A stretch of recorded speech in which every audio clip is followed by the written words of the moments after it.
Assalamualaikum warahmatullahi wabarakatuh. Alhamdulillah, rekan dakta yang berbahagia, dakta radio bijak berinformasi, cerdas berinteraksi. Alhamdulillah, kita bertemu kembali di program Mutiara Hikmah bersama saya Junaidi Putra pada tanggal 31 akhir bulan Januari yang bertepatan dengan tanggal 19 Rajab 1445 Hijriah. Rekan dakta sekalian, kita berdoa berharap semoga Allah Subhanahu wa taala dengan keberkahan majelis ilmu ini mengangkat derajat kita. Sebagaimana firman Allah Subhanahu wa taala, yarfa'illahu allazina amanu minkum wallazina utul ilma darajat.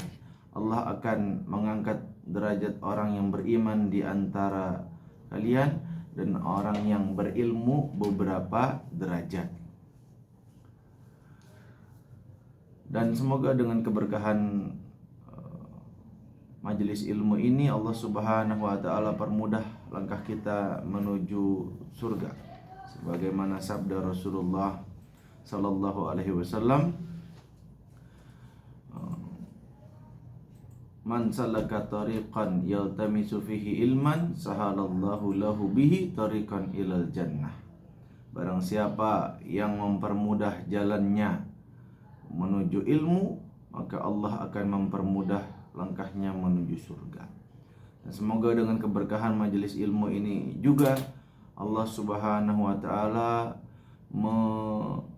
memperbanyak kebaikan dalam hidup kita. Sebagaimana sabda Rasulullah Muhammad sallallahu alaihi wasallam, man yuridillahu bihi khair yufaqihuhu fiddin. Barang siapa yang Allah kehendaki baginya kebaikan, Allah akan fakihkan dia dalam urusan agama.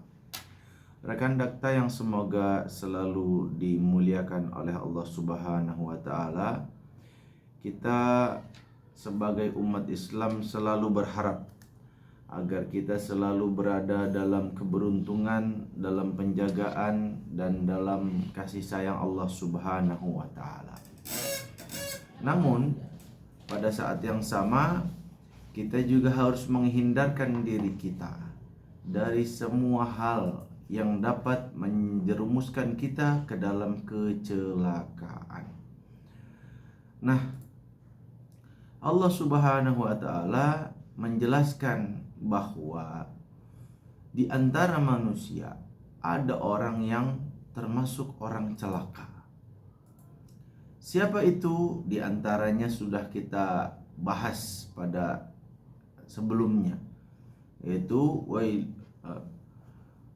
celaka orang, wailul likulli humazatil lumazah, orang yang humazah dan lumazah. Kita sudah bahas tuh tafsirnya di pertemuan-pertemuan yang sebelumnya. Sekarang kita akan lanjutkan lagi, siapa orang yang celaka itu, agar kita bisa menghindarkan diri kita dari orang yang celaka itu, sehingga kita bisa menjadi orang yang terhindar dari kecelakaan. Hari ini kita akan bahas tentang surah Al-Mutaffifin, ya. Surah yang ke berapa nih? Sebentar.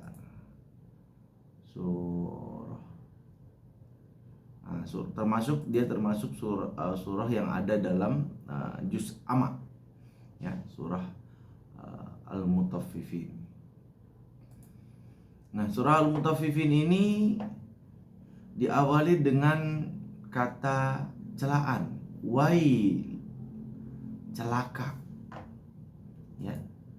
Ini mirip seperti ayat yang kita bahas sebelumnya, wailul likulli humazatil lumazah, celakaan besar bagi orang yang pengumpat dan pencela.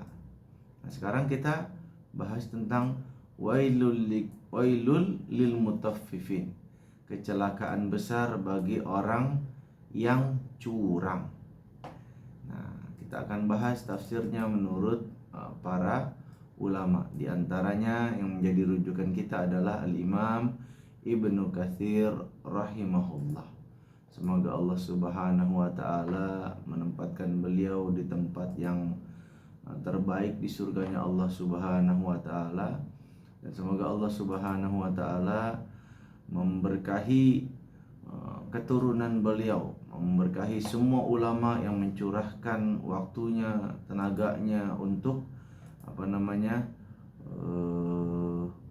menyebarkan ilmu-ilmu Islam, ya, sehingga kita mendapatkan banyak manfaat dari ilmu yang disampaikan oleh para ulama itu.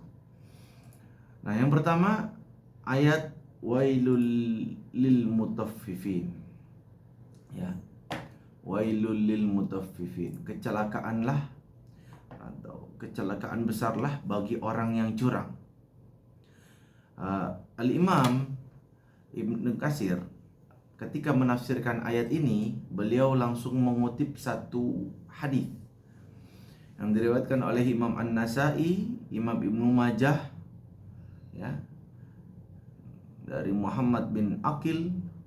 Ibnu Majah menambahkan dari Abdurrahman bin Bishr, yang redaksinya begini.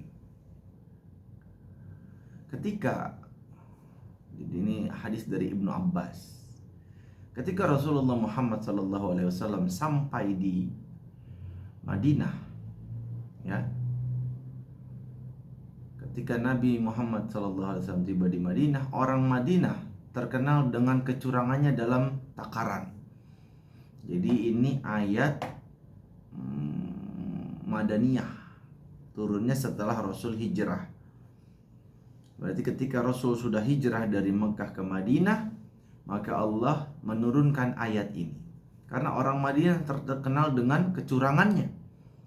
Seperti kita tahu bahwa di Madinah ada orang Yahudi dan ada orang Kristen, orang Nasrani. Dan orang Yahudi ini terkenal sebagai orang yang curang, ya.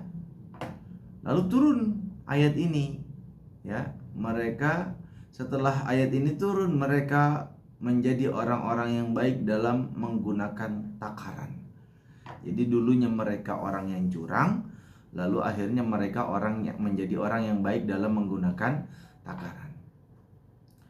Nah, Al-Imam Ibnu Hatim, salah satu ulama ahli hadis juga, meriwayatkan satu hadis, ya, dari Hilal bin Talq, menyatakan bahwa ketika aku, kata beliau, sedang berjalan bersama Ibnu Umar. Ibnu Umar ini sahabat Nabi yang merupakan anak dari Umar ibnul Khattab. Maka aku bertanya, siapakah manusia yang paling baik dan paling memenuhi dalam memakai takaran? Penduduk Mekah atau penduduk Madinah? Ya. Ibnu Umar menjawab, sudah seharusnya bagi mereka berbuat demikian. Ya. Tidakkah engkau mendengar tentang firman Allah, wailul lil mutaffifin? Ya. Lalu Ibnu Jarir mengatakan sebuah hadis, ya, dari Abdullah, wahai Abu Abdurrahman, sesungguhnya penduduk Madinah benar-benar memenuhi takaran mereka. Berarti ini menjawab hadis yang sebelumnya, melengkapi ini. Berarti menurut Ibnu Umar yang paling memenuhi takaran orang Madinah setelah turun ayat itu atas mereka. Jadi pengaruh ayat itu terhadap jiwa mereka sangat luar biasa. Mereka yang tadinya orang yang curang berubah menjadi orang yang adil, menjadi orang yang memenuhi timbangan.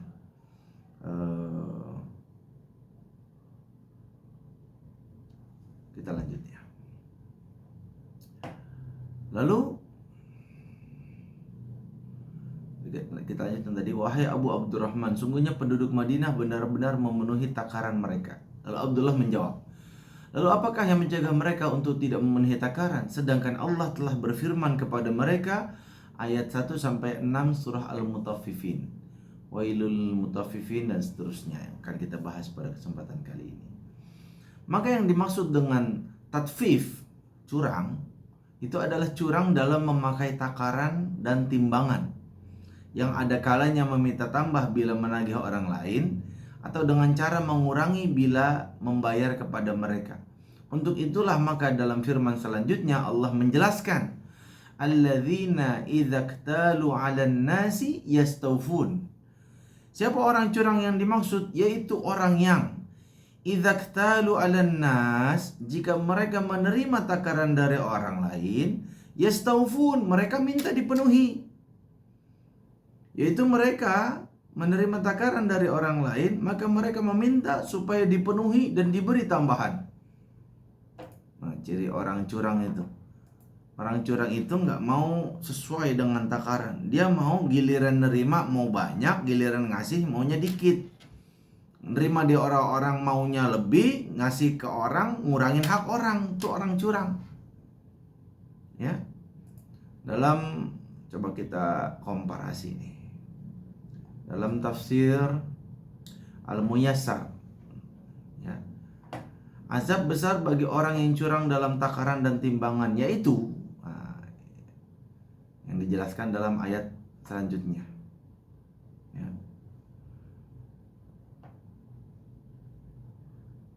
Dalam Zubdatut Tafsir min Fathil Qadir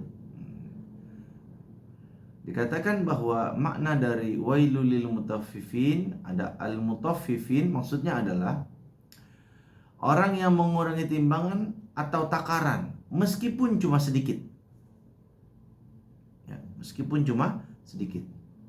Dan kadang-kadang salah satu dari mereka punya dua timbangan. Satu untuk nakar bagi orang, satu lagi untuk nakar bagi diri sendiri. Nih. Kita lihat banyak. Sampai tahap itu, kalau kata Syekh Sulaiman Al-Ashqar, saking mereka pengen curang sampai mereka bikin dua timbangan. Ya, giliran timbangan buat nerima dari orang mereka pakai timbangan yang satu, mereka buat ngasih orang pakai timbangan yang lain. Curang. Ya. Curang. Dan semua derivasinya nih, saya yakin dengan semua turunannya. Pokoknya selama ada semangat curang, nah inilah yang dimaksud.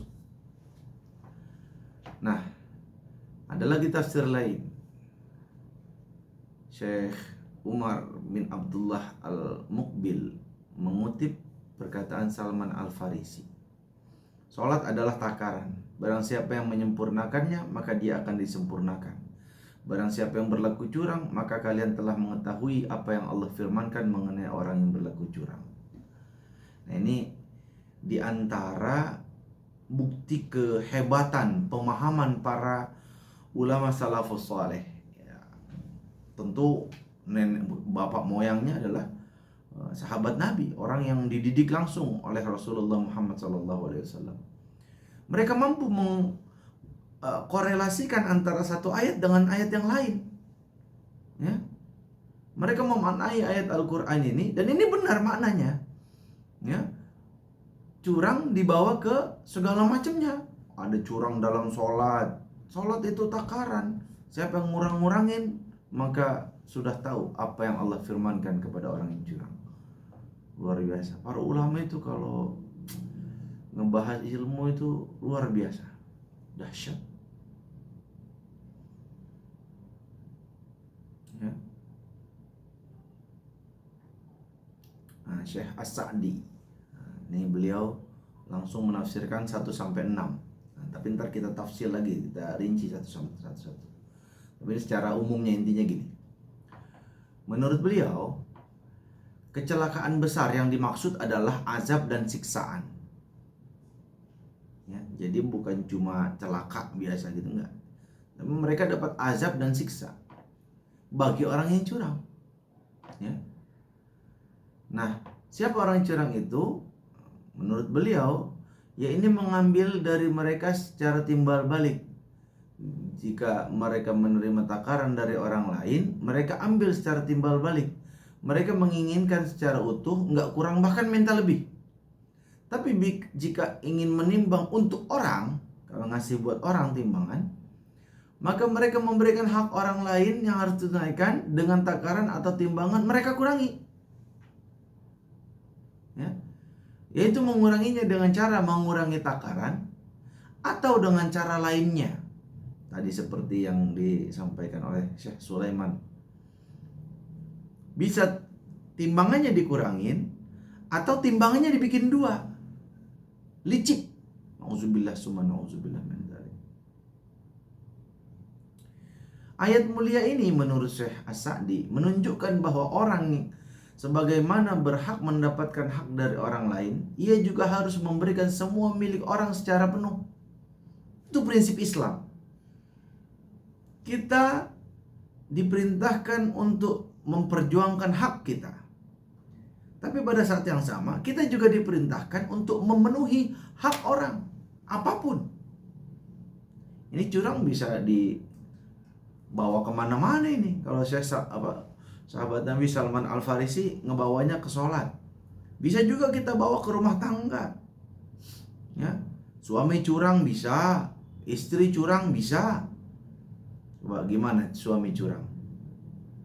Giliran istrinya salah dikit, ya, diungkit-ungkit, di-festivalisasi seolah-olah kesalahan istri itu gede, padahal kesalahan dia di luar rumah jauh lebih gede.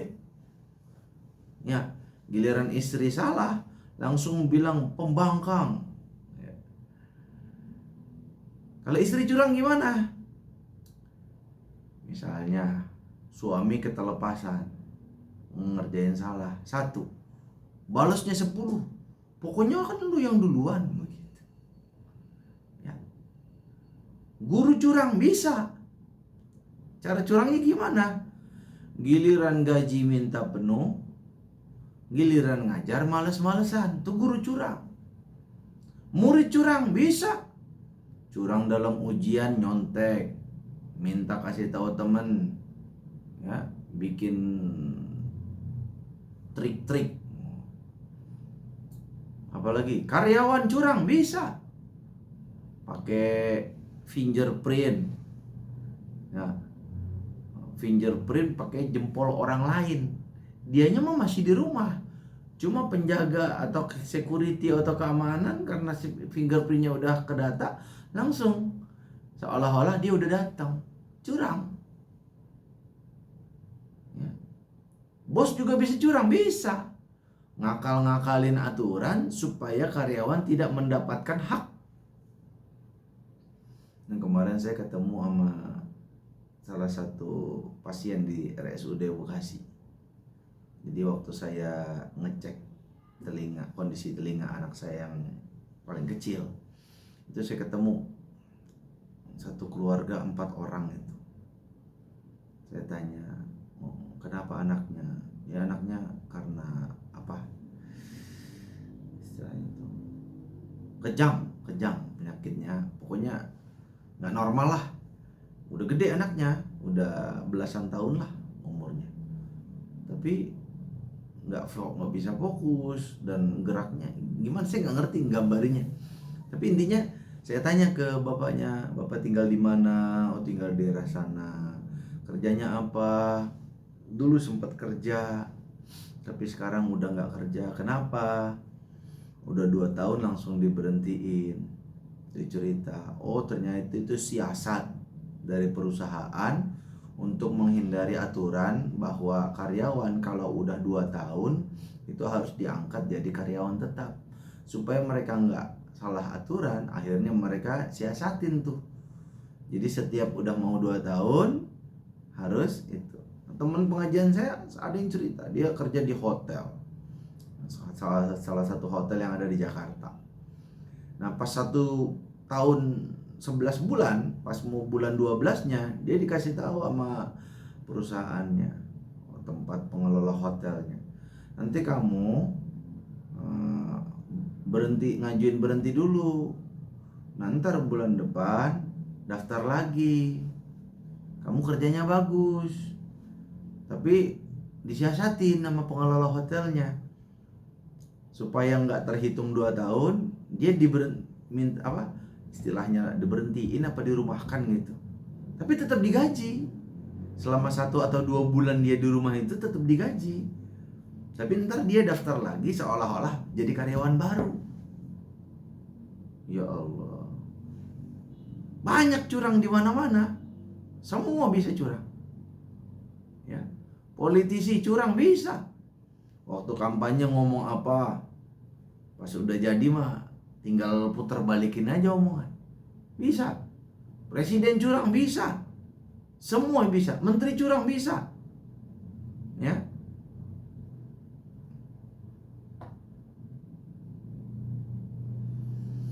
Oke, kita lanjut. Ya.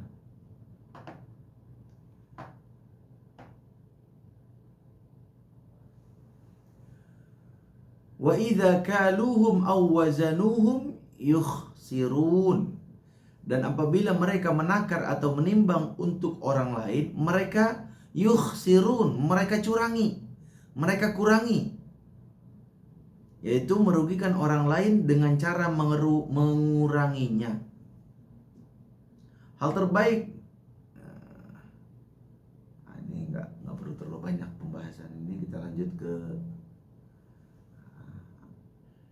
Allah telah memerintahkan kepada manusia untuk memenuhi takaran dan timbangan yang jujur. Untuk itu Allah berfirman dalam surah Al-Isra ayat 35, yang artinya, dan sempurnakanlah takaran apabila kalian menakar, dan timbanglah dengan neraca yang benar. Itulah yang lebih utama bagi dan lebih baik akibatnya. Dalam surah Al-An'am juga Allah bicara tentang timbangan ini, yang artinya, dan sempurnakanlah takaran dan timbangan dengan adil. Kami tidak memikulkan beban kepada seseorang melainkan sekadar kesanggupannya. Ya. Surah Ar-Rahman, wa aqimul wazna bil qisti wa la tukhsirul mizan. Dan tegakkanlah timbangan itu dengan adil, dan jangan kalian mengurangi neraca itu. Allah membinasakan kaum Syuaib karena menguranginya, sebabkan mereka curang terhadap orang lain dan melakukan takaran dalam timbangan. Surah Al-Mutaffifin ayat 4 sampai 5. Ala yazunnu ulaika annahum mab'usun liyaumin 'azim. Tidakkah orang itu yakin? Ala yazunnu. Ya, jadi kata zon itu kalau dalam ayat-ayat tertentu maknanya bisa yakin. Zon itu kan artinya dugaan. Dalam ayat tertentu maknanya bisa yakin. Contohnya, allazina yazunnuna mulaqu rabbihim. Mereka yang yakin akan pertemuan dengan Tuhan mereka. Sama seperti ayat ini. Ala yazunnu ulaika annahum mab'usun. Apakah mereka tidak yakin bahwa mereka itu akan dibangkitkan? Liyaumin azim, pada suatu hari yang sangat besar. Hari apa itu? Hari kiamat. Jadi mereka yang berbuat curang itu sama sekali nggak takut sama hari kiamat, hari berbangkit. Bagi mereka mati ya mati, nggak ada kiamat, nggak ada surga, nggak ada neraka. Jadi Allah menjelaskan kepada kita bahwa penyebab orang melakukan kecurangan itu adalah karena mereka tidak mempunyai keyakinan yang kokoh akan datangnya hari akhir.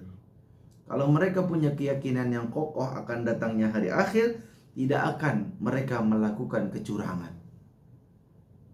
Ya. Mengetahui, maka mereka tidak takut sama sekali hari berbangkit, yang di hari itu mereka akan diberdirikan di hadapan Tuhan yang mengetahui semua isi dan rahasia, untuk dimintai pertanggungjawabannya, yaitu hari yang sangat menakutkan karena banyak terjadi peristiwa dahsyat yang terjadi hari itu, lagi sangat mengerikan. Barang siapa yang merugi di hari itu, maka dia dimasukkan ke dalam neraka yang sangat panas.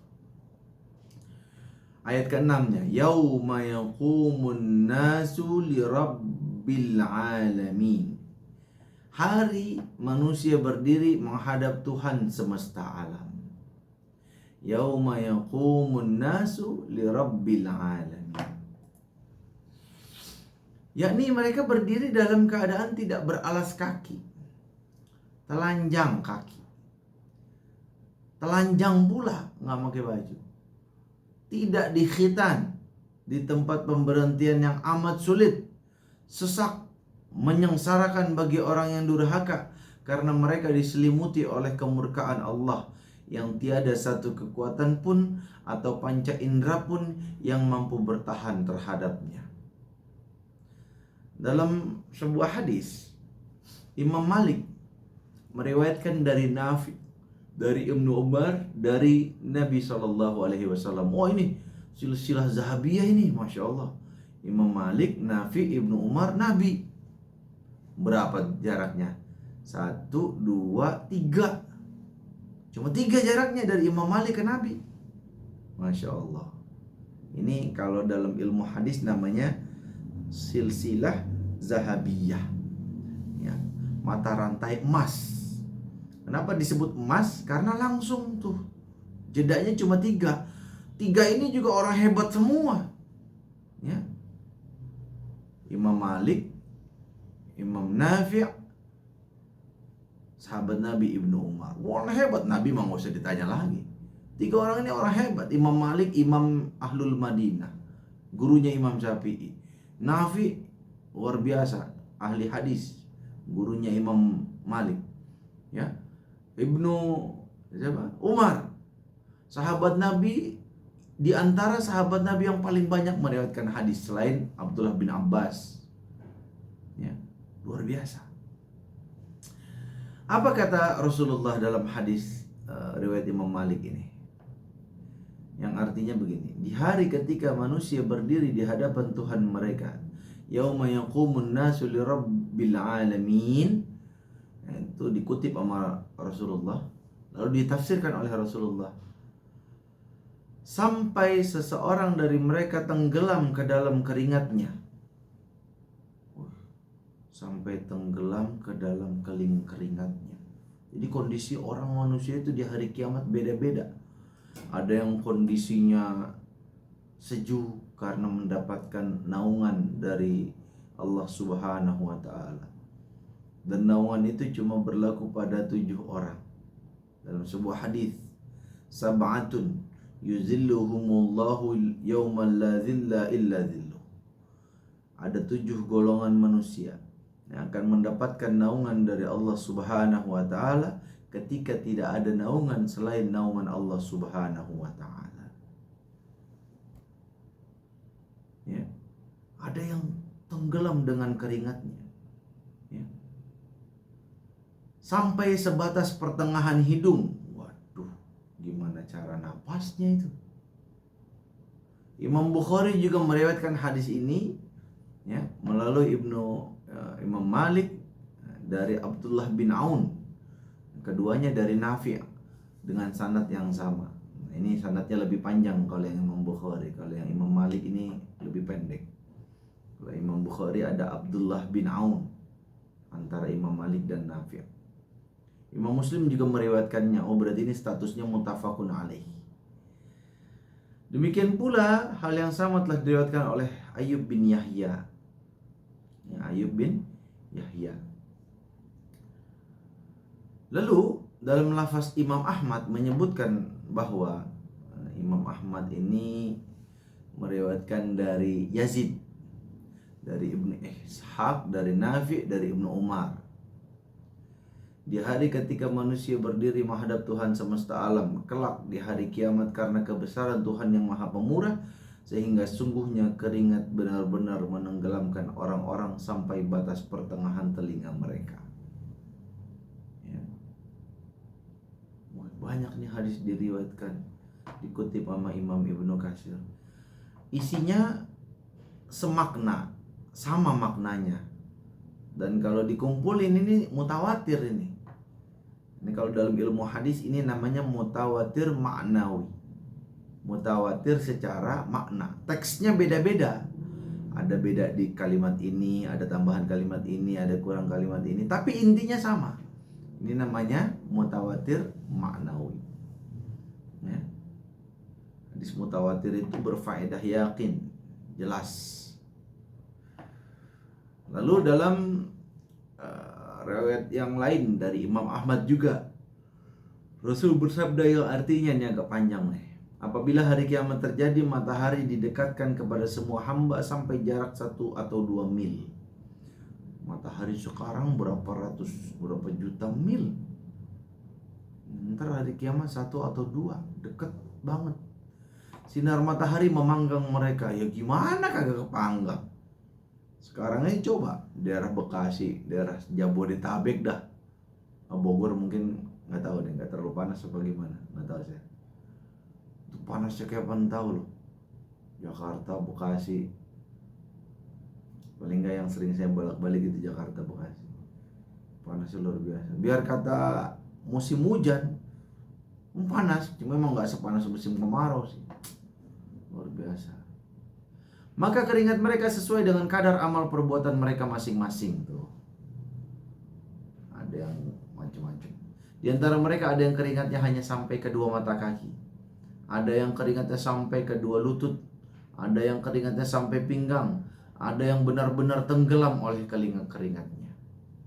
Macam-macam kondisi orang itu di hari kiamat. Masih riwayat Imam Ahmad lagi. Intinya sama lah. Ya.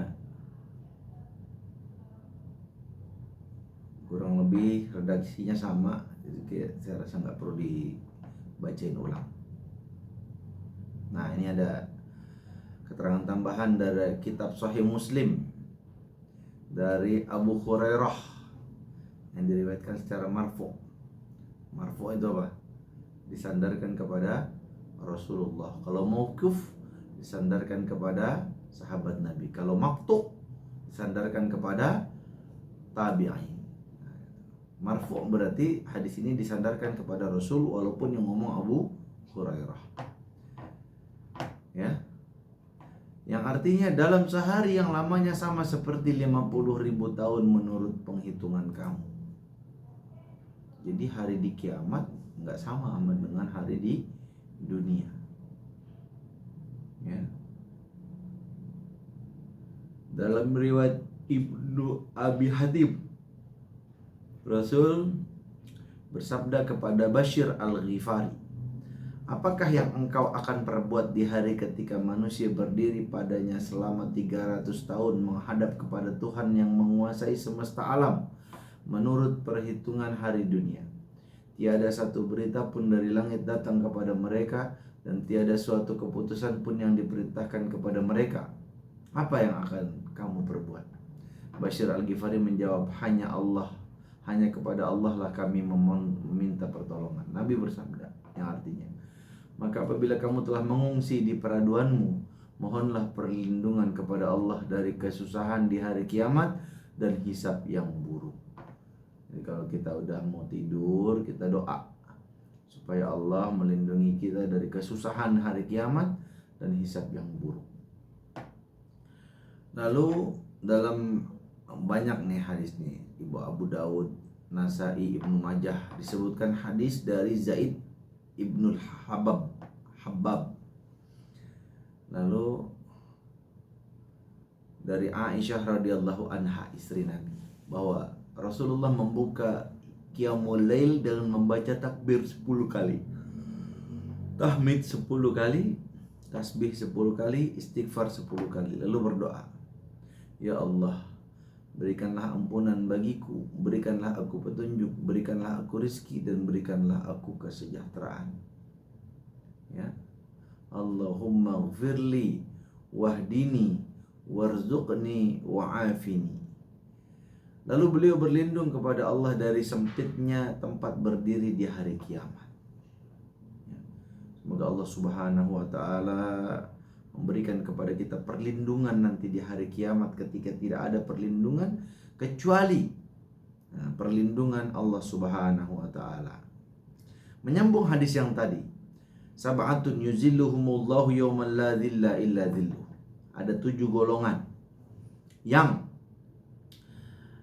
mendapatkan naungan ketika tidak ada naungan selainnya, selain naungan Allah.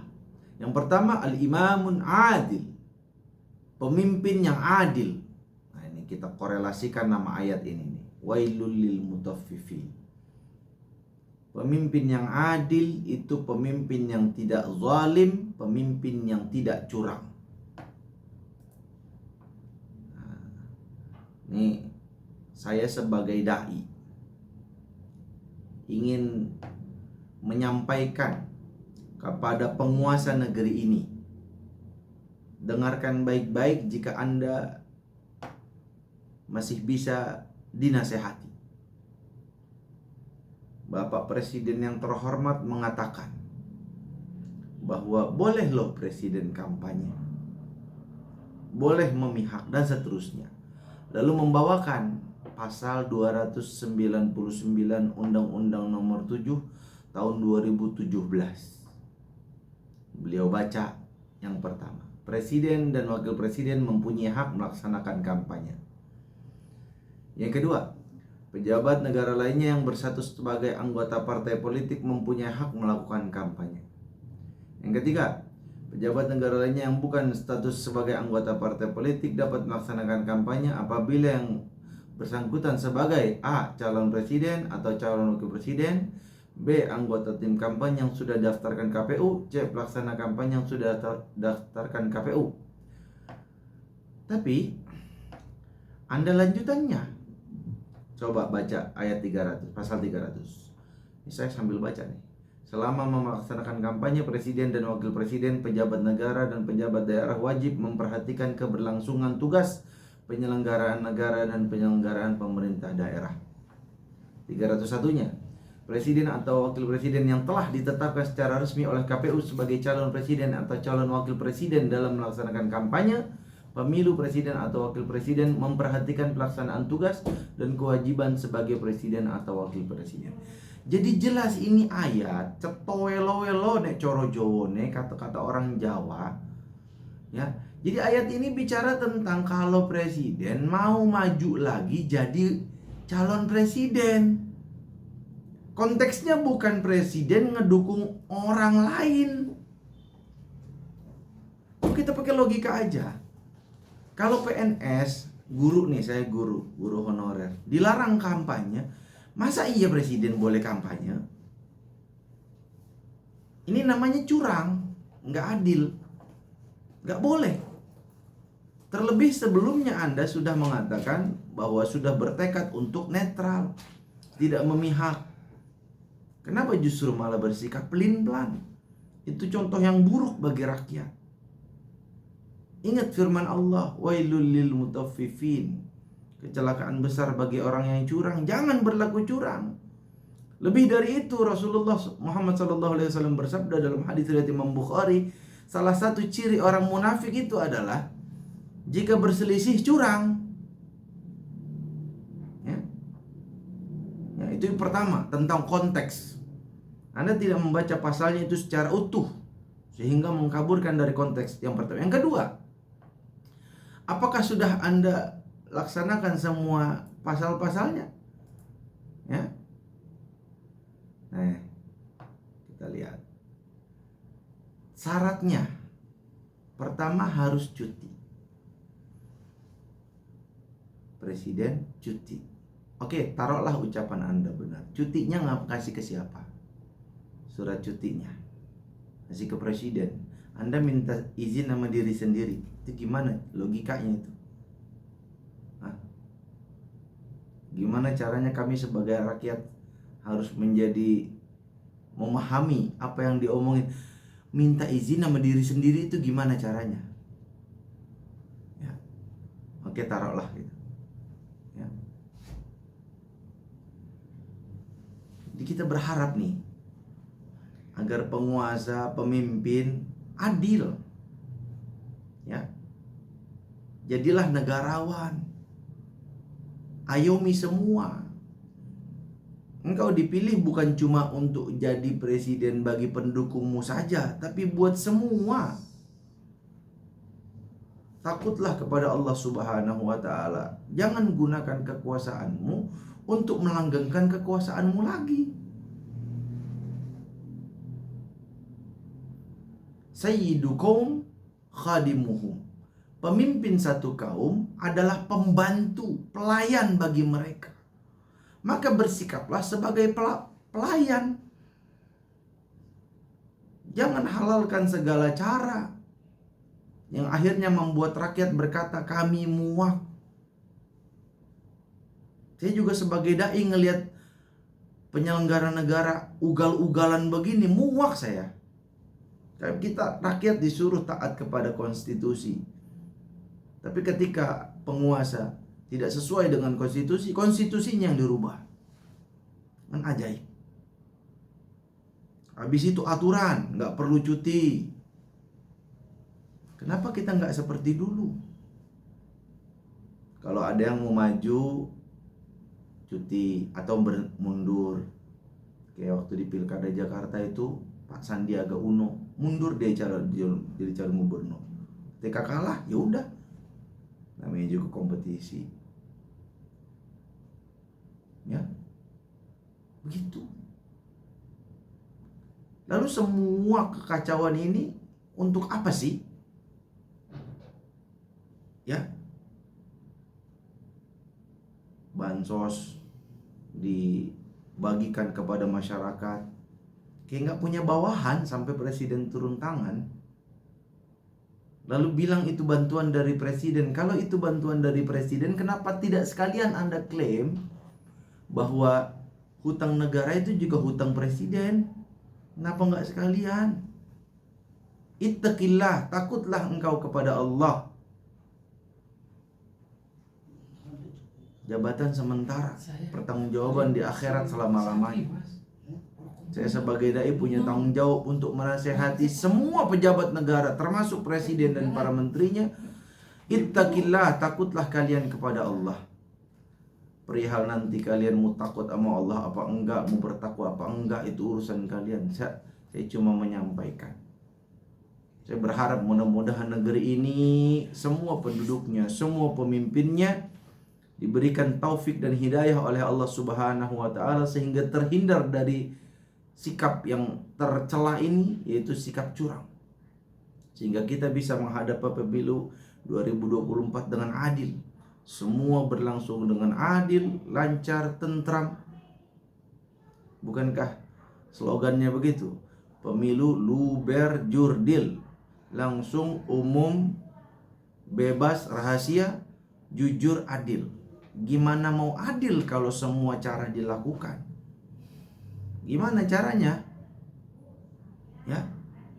Ingat, jabatan sementara, pertanggungjawaban di hadapan Allah selama-lamanya. Maka jangan halalkan segala cara untuk melanggengkan kekuasaan. Nauzubillah min zalik. Lebih dari itu adalah teladan yang buruk. Seandainya nanti orang yang Anda calonkan jadi presiden, nanti akan jadi kebiasaan penguasa mengatur, mengubah hukum untuk melampiaskan syahwat politiknya, dan akan terus menjadi seperti itu. Nauzubillah min zalik. Dan kita tidak berharap agar itu terjadi. Ya, itu aja nasihat dari saya buat seluruh rakyat Indonesia, seluruh pejabat khususnya, apalagi wabil khusus presiden yang sampai nunjukin pasal. Takutlah kepada Allah. Jangan tunjukkan yang menyenangkan hatimu lalu sembunyikan yang tidak sesuai dengan harapanmu. Itu aja yang bisa kita bahas pada kesempatan kali ini. Mudah-mudahan ada manfaatnya. Kita tutup dengan doa kafaratul majelis. Subhanakallahumma bihamdika asyhadu an la ilaha illa anta astaghfiruka wa atubu ilaik. Jika ada yang ingin bertanya atau ingin menyampaikan pertanyaan atau diskusi, bisa sampaikan di nomor WhatsApp 0857 8147 9544 0857 8147 9544. Ke daftar radio bijak berinformasi, cerdas berinteraksi. Insyaallah kita ketemu di pertemuan pekan depan tentang pembahasan Isra dan Mi'raj dan hikmahnya atau pelajarannya bagi kita. Assalamualaikum warahmatullahi wabarakatuh. Jokowi mana takut, dia mah nggak takut sama Gusti Allah dia. Orangnya udah jadi Gusti Allah ya. Takutnya mau Ustaz bang. Takutnya. Minimal kan saya udah nyampe. Pasal gemblung saya akan dia.